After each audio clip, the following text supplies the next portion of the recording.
Kali ini aku akan ngebahas suatu praktek yang bobrok banget, yaitu nepotisme, dan ini banyak banget terjadi di Indonesia, baik itu di politik, di perusahaan, di mana-mana, banyak banget. Nah, apa sih sebenarnya nepotisme itu? Nepotisme itu adalah kita memberikan suatu kekuasaan, jabatan, kepada orang-orang yang bukan karena kapabilitasnya, tapi karena kita punya hubungan dekat, baik itu mungkin keluarga, sanak saudara, kerabat dekat, dan lain sebagainya.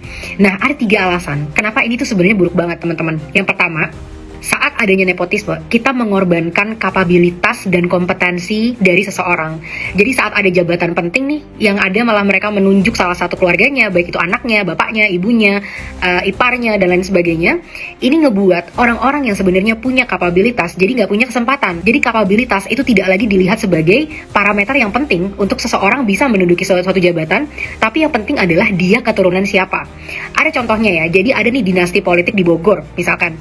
Namanya Ade Yasin. Jadi dia adalah bupati yang pernah ketangkep sama KPK karena korupsi, dan sebelumnya kakaknya juga Rahmat Yasin juga ditangkap juga sama KPK karena sama-sama kena korupsi. Jadi justru dengan adanya kekerabatan ini, yang ada malah ini mendorong banget budaya korupsi karena mereka bisa saling tutup, saling cover, saling melindungi satu sama lain gitu ya. Dan ini bahaya banget buat politik maupun buat perusahaan.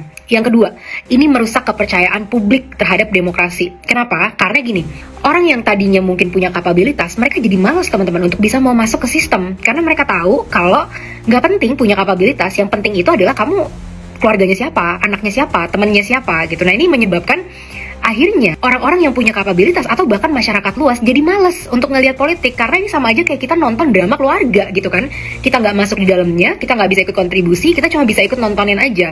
Dan ini bahaya banget teman-teman untuk kasus-kasus penyelenggara negara ya, apalagi di pemerintahan gitu, karena akhirnya ya mereka-mereka lagi yang ada di situ, kepentingannya ya itu lagi gitu. Dan orang-orang yang capable nggak ada gunanya, karena tau pada akhirnya sekeren apapun skill kamu, sejago apapun kamu, yang akan terpilih ya keluarga-keluarganya mereka lagi gitu. Dan ini buruk banget sebenarnya. Ketiga adalah ini melanggengkan banget budaya feodal.